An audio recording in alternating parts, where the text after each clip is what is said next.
Hey trendsetters, I just want to say to you guys, I want you to be different. I don't want you to be like everybody else.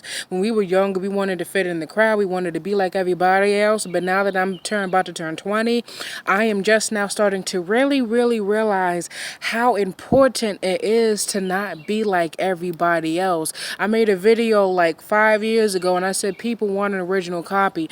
I'm serious. People pay big money for original copies. People take pride and knowing they have something that somebody else does, and they take pride in knowing I am the only one who has a pair of shoes like this. I am the only one who has this last signed autograph for this person. People take pride in knowing they have something unique, that they have something special that other people do not have. They take pride in knowing they have something unique that people would kill and pay for, and they aren't going to get it because it's mine. And when you are striving to be a copy, when you are striving to make your business look like somebody else's, when you're striving to make yourself as a person in your life model after somebody else's, you're doing nothing but failing yourself. And I had to learn that like even just recently, like with little stuff going on in my life. When it comes to business, I always tell people, especially young entrepreneurs, what makes your eyelash business different from all the rest of the 215-year-olds that are selling eyelashes? You as a person, what makes you different than all the rest of the 200 girls in your school who you are trying to model after?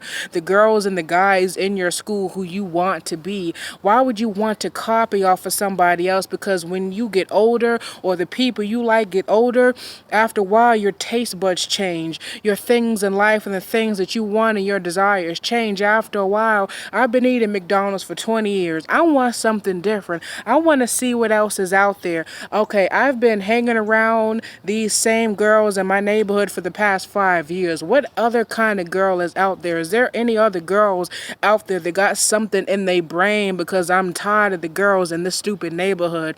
After a while, people's preferences and their ideas change when they become more mature. So when people step into maturity, they're not going to want copies anymore, because anybody can get you. They can get 15 of you around the corner.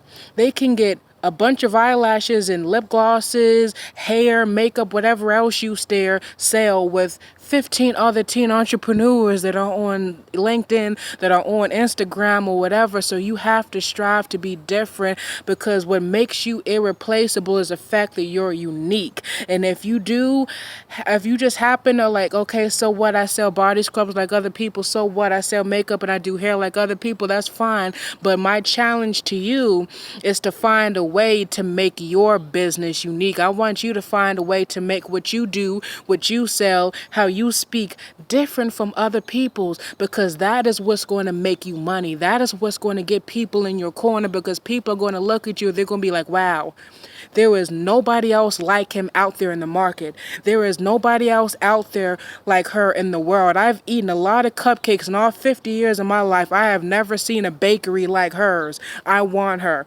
I want to put her on in my business, and I want her to be my permanent caterer for my business, for my events. That's what's going to get people to like you. For the mature men, for the mature women out there, that's what's going to get them to want you, because you're not striving to be like the rest of the girls and the boys around the hood, because you are striving to be your own person, not copy off of what you see. Be different. You will get a lot more out of it than trying to be a copy of somebody else.